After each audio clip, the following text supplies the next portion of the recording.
Josh Hader is off of the table. He signs a big contract with the Houston Astros. No surprise. We knew that this was a possibility. So Hader's gone. What does that mean for the Cubs and their pursuit of back-end bullpen help? And one national media insider says Cubs Cody Bellinger still on path to happen at some point. We'll get into that as well. Thanks for hanging out with us here on the Cubs Baseball Channel, guys. Let's get this thing started. Go Cubs!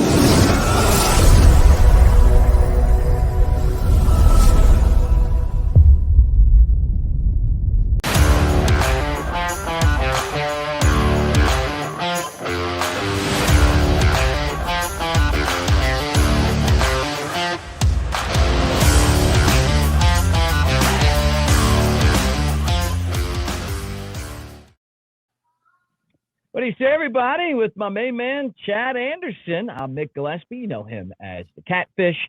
And on the socials, at this Chad is real. I got to start everyone's weekend off with a splash, Cat. Yeah.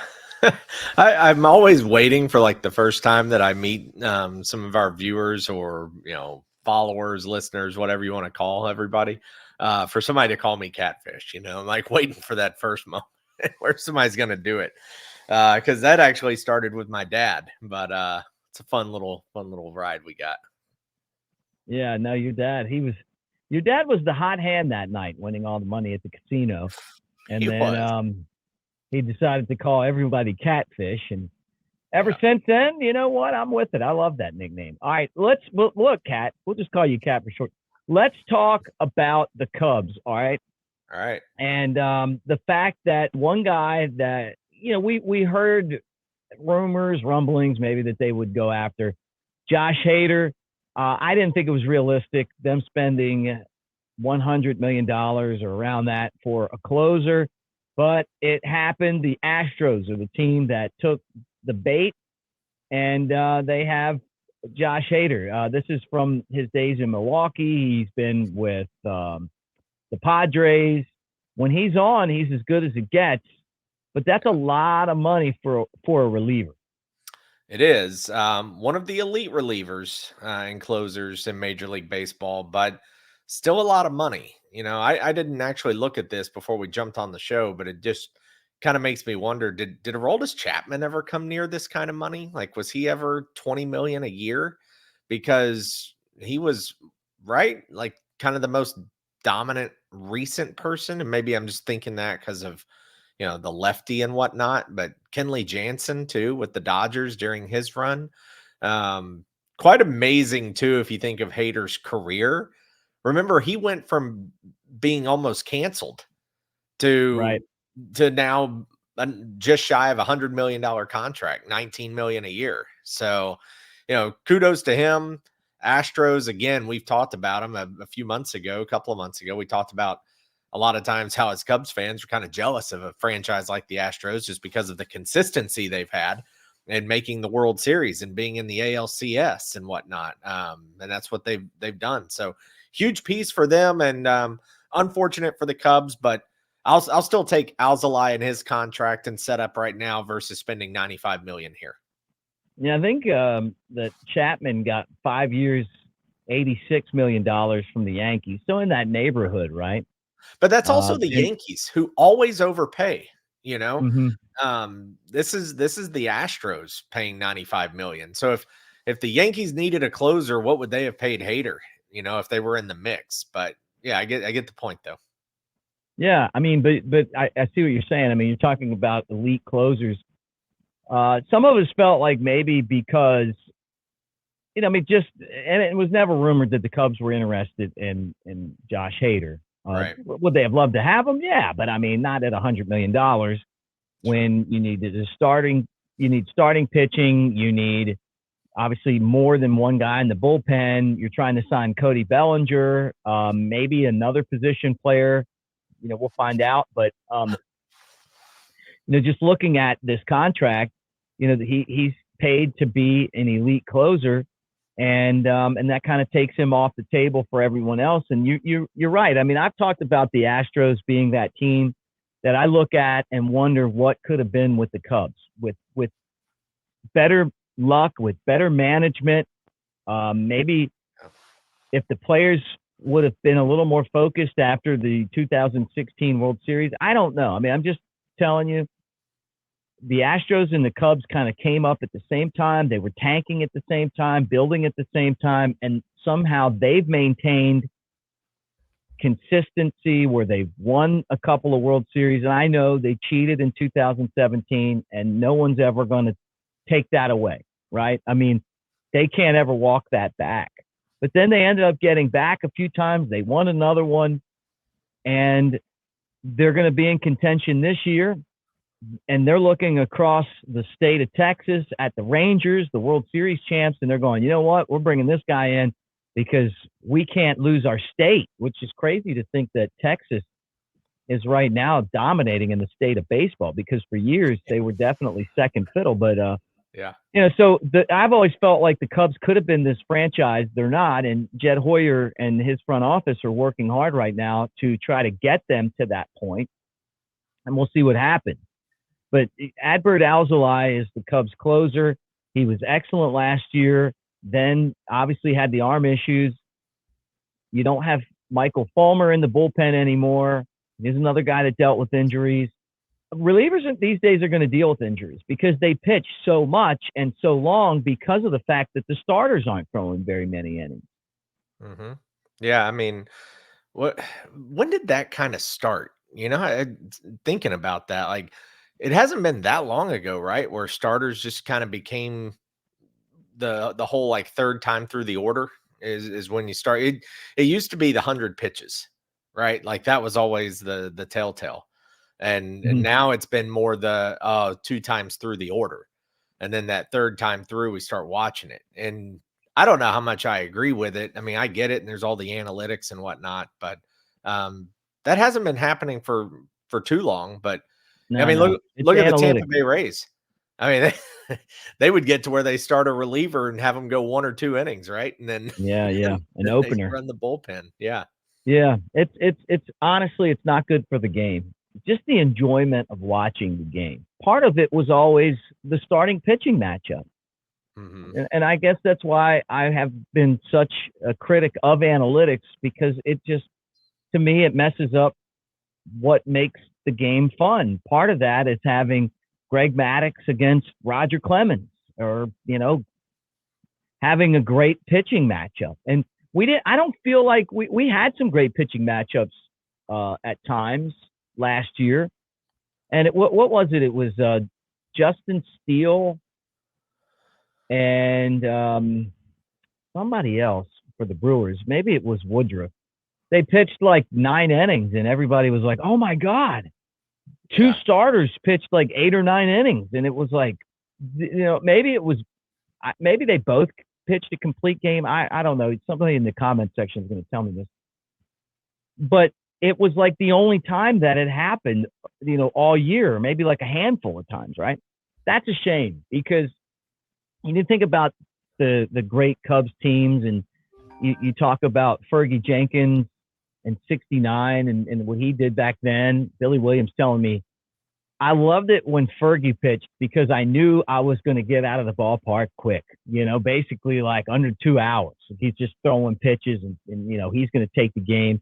Rick Sutcliffe back in '84, he and his guys were at Cubs convention, 40 years since that '84 season. Greg Maddux, and a lot of other great pitchers that I didn't even mention, right? I mean, and I'm talking about the best of the best, but still, it was the pitching matchup. You know, who's the best that the Cardinals have?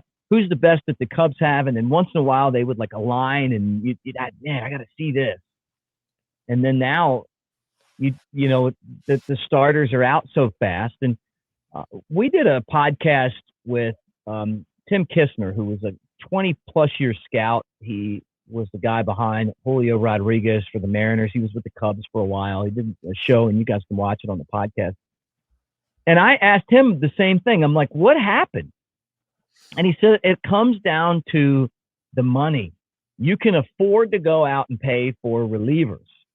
Obviously, he's not talking about Josh Hader, but just in general, you know, you're paying a lot less for relievers than you are for starters. I mean, think about it. If you pay $17 million for a starter in the big leagues, you're getting a middle-of-the-road guy, right? If you spend $17 million in your bullpen, you could probably have a damn good bullpen. Yeah. No, you could. I really like your comment about the pitching matchup, because that was always, you're right, that was a big deal. And to relate it, maybe it's like football, where it's like, oh, we got Mahomes going up against Brady or something, like, well, there's also 21 other guys who are going to play that day on both sides of the ball. But yeah, you would get the classic matchups. And I forgot who said it at one point, but and maybe it was football I'm thinking of, but they said, like, what do you think about going up against so-and-so? It's like, well, I play quarterback. I don't play defense, so I don't really care, And same thing with pitching. Well, I'm just the pitcher, like I don't hit the ball. So, I mean, I'm just going to do my best to, not let them score runs. But one that really stands out to me that I remember that was such a classic. Go back to a year that haunts us, but it was also a fun year, 2003. And it was in that divisional round when the Cubs were playing the Braves, and it was game 3 at Wrigley Field, and Mark Pryor was facing Greg Maddux. Oh, and yeah. I remember that. Pryor was lights out that year. Maddux was Maddux. They come back to Wrigley. And I just remember, like, anytime the Cubs would play the Braves, you always get scared because you go, man, Maddux is in the rotation. Like, okay, he's going to pitch this series. Whereas that night, for whatever reason, I had no fear. Like, I just knew Mark Pryor was going to win that game for the Cubs, and he did, and that was great. But man, just, you're right. Those matchups, you don't see those because guys you also see a lot of the power pitchers now. They'll go 6 innings, 10 strikeouts. But remember before, you'd see that same guy go like 8 innings and get 12 strikeouts or something. But now you still see a lot of the cool, power stats from the pitcher side. But it's in short, truncated type inning fragments or segments versus what it used to be. Well, and the reason why too is it goes back to all the travel ball and pitchers worried about velocity. Let's just call it velo because it sounds cooler. Yeah. The shape of a pitch, the spin rate. Go get your Rapsodo and see about soft contact, instead of just going out there and playing the game. And these guys go out there and they just hump as hard as they can, and you can't sustain like that. Right. Yeah, I remember watching Kyle Hendricks, and he still does it. I mean, it's just like, but when he was coming up and then got to the big leagues, just watching the way that he would work, and he always had a little left in the tank when he needed it. Like he could sit at 90, 91, I know he's under that now. And then when he needed that extra juice, all of a sudden he'd pop up a 93, 94. Yeah. But it was strategically placed. And that's the way that great pitchers used to do it. Instead of going up there and just trying to throw it 100 miles an hour every pitch. Right. And trying to spin the crap out of the ball. So I guess part of it, and maybe this is, along the same lines, because it is true, and you make a great point, is that leads into another reason why you don't see pitchers, starters going much further than the 5th, because, they're out there trying to strike everybody out and hump through it, and instead of being kind of strategic and using the things that they have to win games, which is their brain and their, setting up hitters. Although I will say this Cubs pitching staff is definitely one that's built the opposite way. And I'm going to tell you why. You got Justin Steele, who is kind of a John Lester guy, right? He got the advice from John Lester. He's a left-hander. He does a lot of the same things. I'm not saying he's John Lester, but he's just reminds you of John Lester. It's like the ability to kind of come from way over here and then, move the ball around up in the zone on lefties, and they have a tough time hitting him. He's not up there trying to throw 100 miles an hour. Right. Kyle Hendricks was like mid-80s last year at times. And he was still effective. He had an earned run average under 4. And then they just got Imanaga, who is a fantastic pitcher, a left-hander, because he does the same thing. He's the guy that can go in there and move the ball around and set guys up. And I think that if the Cubs allowed these starters to average, 6 or 7 innings, they're going to save their bullpen. And I think that they're going to win games because of that. Because these guys that aren't trying to overthrow, they're going to have the ability to pitch deeper into games. Do you ever see baseball going to a 6-man rotation? Yeah, I could see that. Think about it. You go way back in the day. I mean, there were guys just slinging it every other day. You know what I mean? They didn't have the 4 days rest, and they didn't have all the treatments, and they didn't have, it's just different times. It's also different money. Like, there's more money invested into these guys and whatnot. But I just kind of wonder that, closers used to pitch 3 innings. They didn't come in for 3 outs. They'd come in for like 6 outs or 9 outs or 4 outs or whatever you Bruce needed. Sutter. Yeah. But they came in. That's also another thing with closers. Now Dennis that Eckersley. now that we're on Hader for a second and he's up there on the screen, like, that's another thing with closers. Like, closers come in and they grab the 9th inning, but they grab the 9th inning no matter who's in the order. Like, to me, wouldn't it make more sense if a closer came in the 8th inning, if due up in the 8th was 3, 4, 5 or the top of the order? Like, why would you bring the closer in the 9th to face 7, 8, 9? Like, is getting the 25th, 6th, and 7th outs that much of a mental mind F? Or that's a great question. Let me talk on this, because I've actually had this conversation with a lot of guys who have managed tons of games, and different spots where I've said that, because I think, and a lot of those guys feel the same way, that you can win or lose a game in the 6th inning, the 7th inning, depending on how things set up. And with that said, I mean, you're exactly right. Like, that makes a ton of sense, because you're saying, hey, man, the tough innings in the 7th. Well, what's weird is that you see managers work in the World Series like that. Think about some of the great World Series games, and it's like you get into the crunch time, and then all of a sudden, you bring in your best guy early, because you're just looking at this situation. The 9th might not be the situation with all the pressure. It could be down the line. So I think that's a valid point, but at the same time, I don't know why. And I've watched baseball. I've watched thousands of games, and I mean that. The 9th inning is just different. I mean, it's different. I mean, it's just, why? That's what I'm talking about. That 27th, that's the old cliche. 27th out is the hardest one to get. So, and I don't know why. Yeah.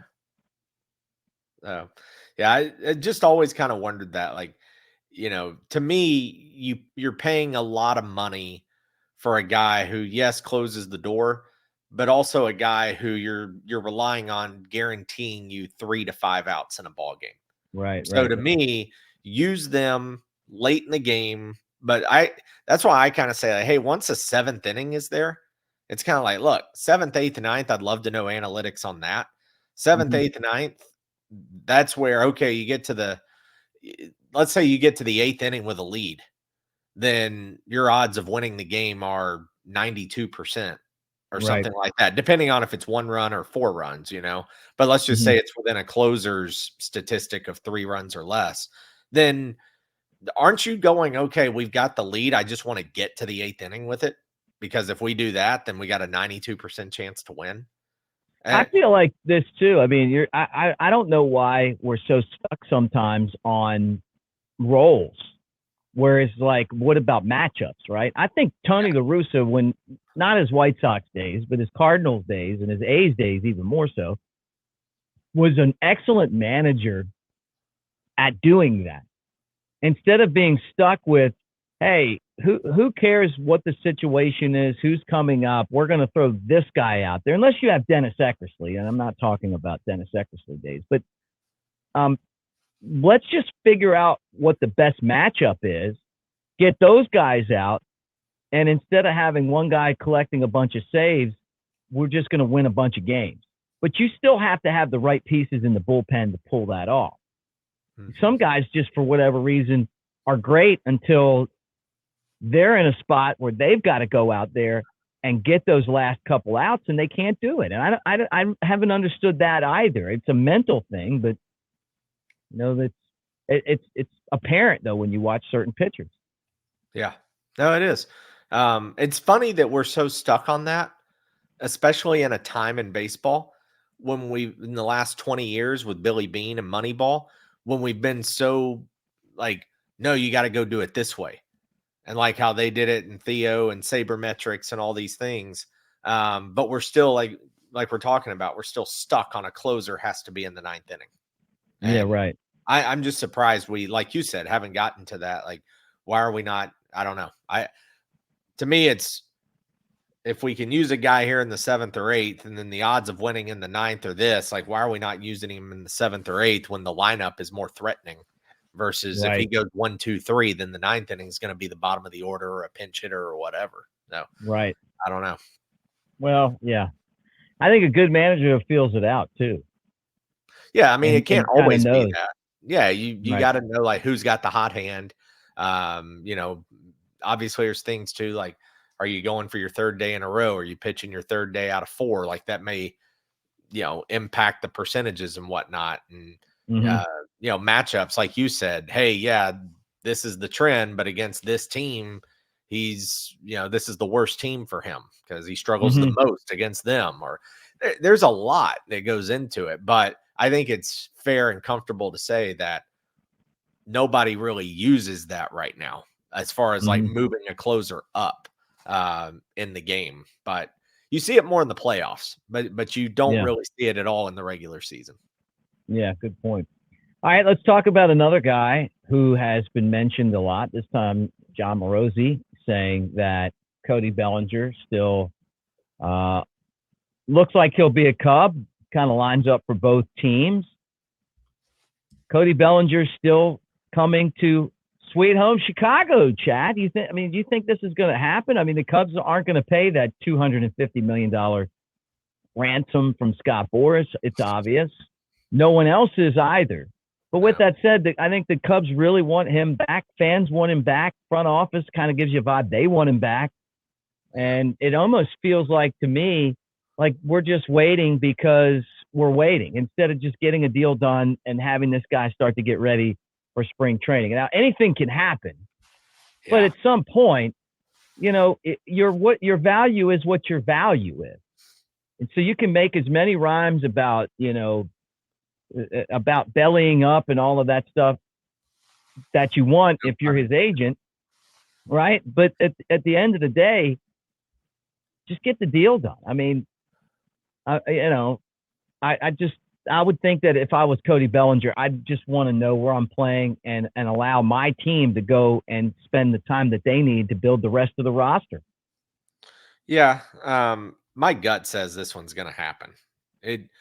It just feels like it will, I don't know or have connections or insight on that. It just feels like it's inevitable, right? Like if Bellinger really enjoyed Chicago that much, he obviously did a ton for the team. He single-handedly put them in the playoff race in the back half of the summer. Players want him back. Dansby had the stones to go up on stage at the Cubs Con and sit there and say, like, when are we going to sign this guy? Or we need to re-sign this guy or whatever. I'm sure Belly got him a steak dinner for that one. But yeah, I just look at Bellinger. It fits. The Cubs need the left-handed bat.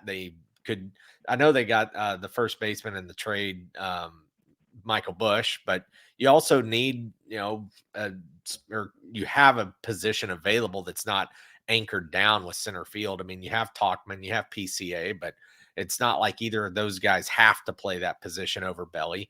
There's just it fits too well, and it feels like the price tag is somewhat close that inevitably a deal gets done. What I would be asking if I'm Jed, the Ricketts family, whatever, is what was the reasoning for the drastic fall off from his rookie year right to his time with the Cubs? Because as much as Cubs fans, and I do too, want to believe that what we saw last year is the Belly we're going to see going forward in a Cubs uniform, you still have to, while you also say, wow, look at what he can do, you also have to be fair to yourselves and say, okay, but was the Cubs year a fluke year? Like, was he really more of that guy before the Cubs signed him? And was the Cub year the fluke year? Because you don't want to get stuck with 7 years, 200 or 220 or 190 or whatever it's, potentially going to end up being. I do think Belly is that good of a player and hitter.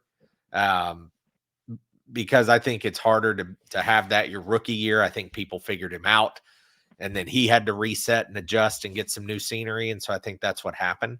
But, we'll see. But bottom line, I do think the deal gets done. What do you think was a bigger risk? Chris Bryant, Javi Baez, or Cody Bellinger as far as deals? Like for any those team two got, well, yeah, a couple of years ago, those guys got their contract. This year, obviously, he's going to get his contract. Right. If you were the Cubs, like you're looking, you're going, what, do we want to pay Javi? Do we want to pay Chris Bryant? Or do we want to pay Cody Bellinger? Belly. I didn't want to pay either of the other guys. You think Belly's the best deal of that? Yeah. I'm thankful for Bryant and for Javi and what they did. But there's no way ever I would have paid that much for Javi. Same with Bryant. He's hurt too much. He's always hurt. Always hurt. Terrific guy, great human. But just when you're talking business and baseball numbers, he's just too hurt all the time. And Javi, while he can be electric, an amazing defender, hustles, runs the bases well. I know he didn't hustle that one time with the Tigers in Toronto, but just an electric personality. But he also was just so streaky and had so many holes in that swing that it was just frustrating, I guess, the inconsistencies, and it just wasn't worth that to me. So for me, Bellinger for sure out of those three. Yeah. And it's disappointing. I mean, I don't understand why. KB's been hurt a ton. Although when the Cubs played the Rockies, he seemed to find health and of course, of course. At the end of the year when the Cubs needed to win, and then I still can't believe that Javi Baez is as bad as he's been. Yeah, and I believe in him, and I love both of those guys, but that one's the one to me that I just cannot believe. But I agree with you. I mean, I think that's an easy. That was like a layup question, right? But still, 7 years with anyone in this game is a risk. The TV contracts right now, which is why these contracts with the players are so high, based off of the TV revenue, are getting smaller. The TV revenue is getting smaller, and the contracts with the star players aren't getting smaller. It's still kind of based on what was going on before. And I'm guessing that eventually the teams are going to have to kind of get those contracts in line with the TV deals. Linear TV is dying off. Very much. And, and I had a guy come on the question in the site, ask me what I thought about the TV situation, all of the regional networks, or a lot of the regional networks having issues. Some of them have gone bankrupt. Did I see where Amazon's stepping in and helping fund them? How long is that going to last? The bottom line to me is this: the reason why the Cubs are one of the 4 most popular teams in baseball is because of WGN television, because of Harry Carey, because we could watch it everywhere. And although the Cubs are the dominant force in the city of Chicago, they're also a dominant force everywhere. And on this channel, we have people who hang from all over the world. I mean, you guys are from all over the world, not just all over the country. It wouldn't have been like that had the games not been on WGN. I think the Cubs and Crane Kenny, he's a smart business guy, saw what the Dodgers were doing when they built their network, and the Yankees were doing when they built their network. And he's like, well, we could do the same thing. And the problem is that when the Cubs were trying to do that, they had contracts with CSN Chicago, so they couldn't take all the games and put them in one place. And so when they finally got there, the market had changed. I feel like, leadership at Marquee could have done things differently to relate more with Cubs fans. And WGN did a great job of giving you that Chicago vibe. Yep. But also a great broadcast, right? Instead of just trying to be vanilla and, look like everybody else and sound like everybody else and be a follower, WGN was a leader. It was a leader. Harry Carey was a leader. Steve Stone was a leader. They were great. You couldn't not watch the games. It was entertaining, right? Yeah. It just felt like the biggest thing going on in baseball was over on Addison and Sheffield, right? Yeah. And you wanted to go there. You wanted to be in the bleachers and have the camera find you. It didn't even matter if the team was winning. Yeah. I just wish that we could look outside of the box again, because the money would be there. I'm looking behind me. I've got Grateful Dead at Wrigley poster right there. It's actually not Grateful Dead, the Dead and Company. It was like the remaining members of the band, right? Mm-hmm. And they're popular right now. And the lead singer of the band's been dead since '96, Jerry Garcia. But one of the things that they allowed their audience to do, Chad, as I give you the education on the Dead, maybe I'm going to turn you into the Deadhead, is that they let you tape the game, the shows, not the games, but the shows. Like you could go in and bring your own tape recorder and you could bootleg the show, and then people would trade them. Well, as technology has gotten better, all those recordings now, I mean, you can listen to them. Before, I mean, you have to have like a tape, flip the tape. It was a really hard process. Now, I mean, you couldn't even really put it on record because there just wasn't enough room, with the way that they play and how long the shows are. Now it's here. And they're still one of the most popular bands in the world. And the lead singer's been dead since '96, right? And what my point is that maybe they didn't make their money off of records, because they didn't. They didn't even have any top 40 hits. One of them, Touch of Grey. But they are still hugely popular, and they got rich and famous beyond their dreams because people would show up to their concerts. The Cubs have that same cult following, and it started at WGN. And now, we had David Kaplan on, Cap, and he's like, man, I can't even watch the Cubs in Chicago at my favorite restaurant because they don't have it. So that's a problem. I think programming's a problem. I think but I think the biggest thing is getting it out to the masses. And now they're in this, they're in a deal where the world they're in is, well, we're going to try to compete with the Dodgers and the Yankees. I think you'd almost be better off rethinking the entire strategy. And I would start with, I would just start with younger people that understand the business of basically content. And I would also find people that understand, that could try to find that same balance of being really Chicago, but being really national at the same time, instead of being a copy of MLB Network and ESPN. Does that make sense? I think if the product was better, more people would watch it. But I also think that instead of being behind paywalls, that you may be able to make your money back by being what the Grateful Dead were instead of just trying to go back to WGN. I don't even know if it's possible anymore. Yeah. I don't know either. And you talking about the revenue and the money and all those things. I was talking to a friend earlier today while I was driving around in the snow. And I was telling him, I said, I'm actually worried about Major League Baseball. And you and I have talked about this a little bit before. Yeah. I think it was off the channel. But there's a bubble coming. I don't know if it's in a year or 10 years, but there's a bubble coming with Major League Baseball. And a lot of it has to do with these TV rights and programming, because you think about everything going on, these contracts for players keep inflating. Like they just keep getting bigger. Well, if you keep paying the players this amount of money, and I'm all for capitalism, that's not it.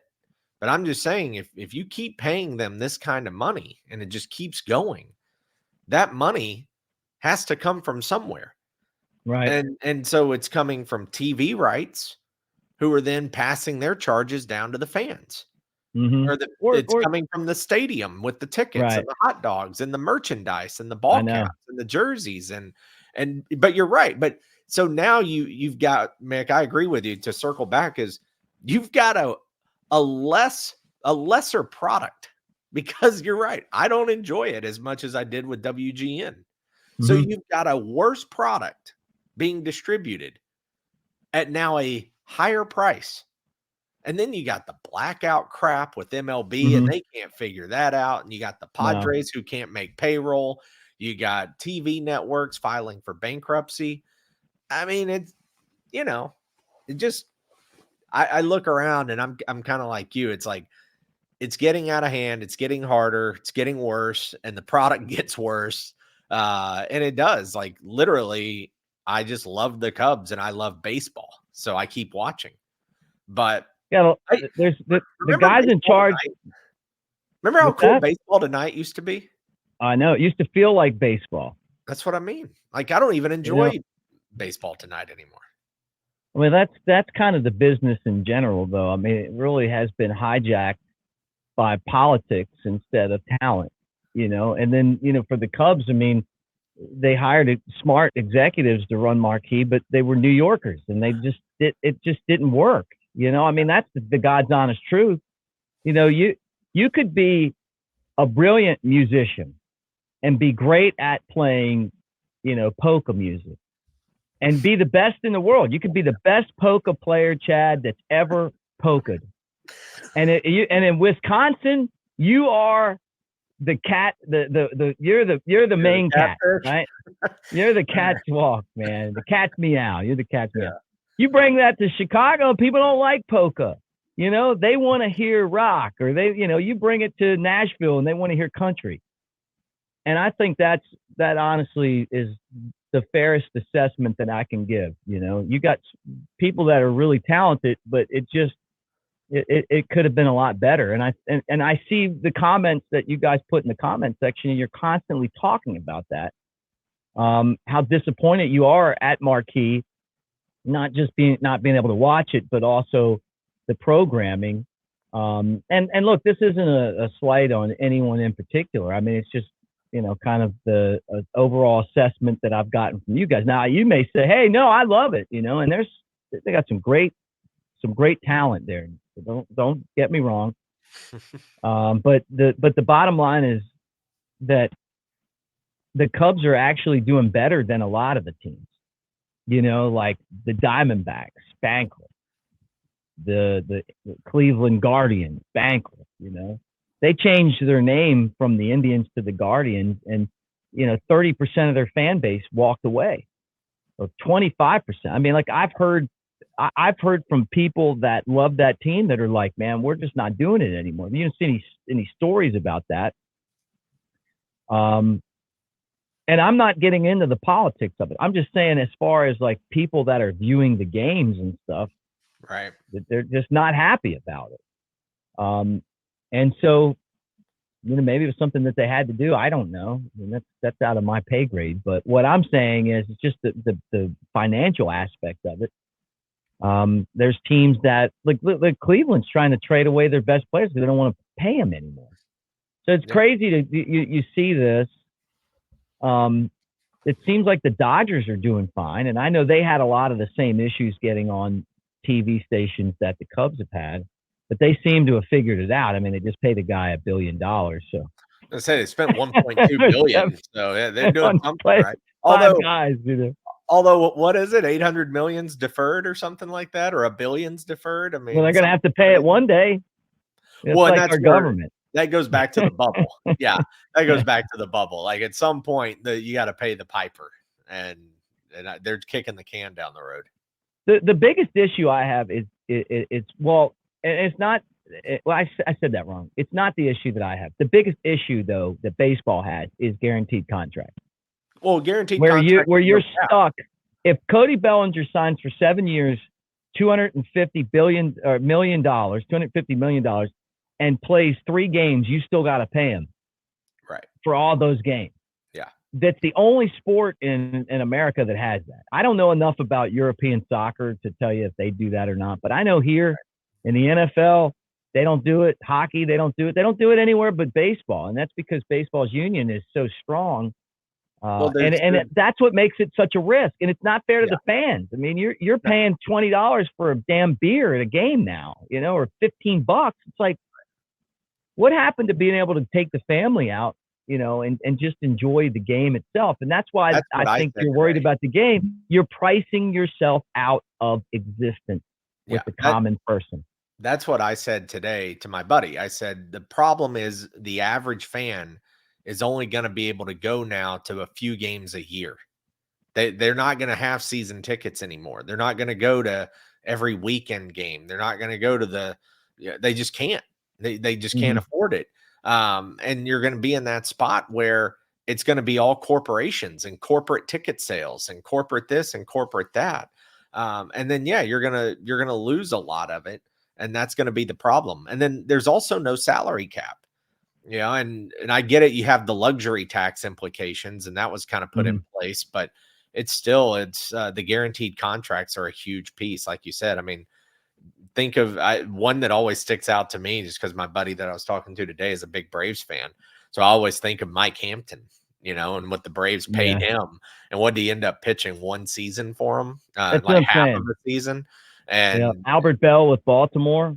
Right. You're paying him for years. He hasn't played. Didn't live up to his contract. They could have signed Mike Mussina, and they signed him instead, and it cost them winning. But it's also not just about are they hurt or not. It's also about performance. Like the Cubs would have cut Jason Hayward a long time ago. But they had that contract just sitting on there. Yeah, but like that's the thing with the NFL. You can just cut them. You say, hey, I mean, you have contracts with guaranteed money, and then your regular salary or whatnot that's in your contract. And then whatever portion's guaranteed. Well, in baseball, you don't have that. So you don't perform in baseball, no big deal. You're still collecting all that money. Well, I'll tell you this too. Jason Hayward had a hell of a season with the St. Louis Cardinals before he came to the Cubs. And now all of a sudden he's like putting up. I mean, he's actually a decent player again. But when he was like guaranteed, where was it? And I don't know. I think that's one of the fears that people have going back to Cody Bellinger is that when he needed a big season to get big money, he put it up. But what's it going to look like this year and next year and the year after that? And I just don't think he's Jason Hayward. I believe in him, and somebody may bring this back to me in 2 years and be like, yeah, dude. But I really think he's a much better player. I think that he was hurt, but who knows, man? I mean, who knows really what happens behind the scenes or not? They hide injuries so much, and these guys play hurt all the time. The great players are still great even when they're at 70% or 65%. And you got to have them in the lineup. But you're right about Jason Hayward. There was years where you just couldn't hide him, and I'd say his lack of production is one of the reasons why the Cubs weren't the Astros, because he was paid to be middle of the order producer, not a guy that's winning Gold Gloves and running the bases. You can go get those guys for $1 million, and you'd be like, okay, yeah, here's a guy, he runs the bases, and he was paid to be a star player, and he didn't live up to that. And the Astros, their star players that got paid played like star players. Yep. Yeah. No, and when they didn't get them stuck in these long ass contracts, and they got rid of them and got somebody else up there. Yeah. Yeah. So, long term and a lot of money. It's a bad combination. Yeah. Well, this is fun, man. I love this. Like Saturday, just kind of riffing about baseball. I know you guys are going to jump in the comment section and tell me what you think. I guess this is about as political as we're going to get. I mean, I don't want it to ever be political, but just talking about the business aspect of things. And maybe that's the price you pay, on some of this stuff, but I'm worried about the state of baseball too. Yeah. And I don't find the game as enjoyable as I did when I was a kid. And I think that the reason why are the analytics, the lack of, having starting pitching, that you would have, like, it was a big deal who your starter was and the way that the game was played. But then at the same time, I say that, and when the Cubs were winning last year, I couldn't wait to get to the television set, I know. No, I agree. I mean, I was baseball is also hard. It's hard to watch 162 games. I know. We're going to try to do it this year. Yeah, we're going to try. But it's hard to do. Just life happens, and you got your everyday stuff going on and whatnot. But yeah, no, I'm with you. I mean, there was a period where you watch the games and it was just like, I'm watching them because I almost don't want to be called that guy who was only watching them when they were winning, but you're watching them knowing what the product was. Yeah, that's a lot of losing over here. It's not good. Yeah, a lot of losing. Yeah, so I'm with you, and I'm excited about this year too. Hopefully they do get the Bellinger deal done. We'll see. Yeah, I think they will. Let's hope it's fair for everyone. Yeah, if that sucker's sitting at like 7 years, and man, I would worry about it. Look, but I got to give Jed and those guys credit. I mean, the Imanaga deal was fantastic. If they're being responsible like that, then they're going to be all right when it's all said and done. I think everybody's going to be happy. I mean, it's not like Cody Bellinger is going to be able to spend the $200 million or $150 million anyway, and life isn't always about getting an extra dollar. I mean, we all want to have money, but happiness, you can't put a price on that. Life, you can't put a price on that.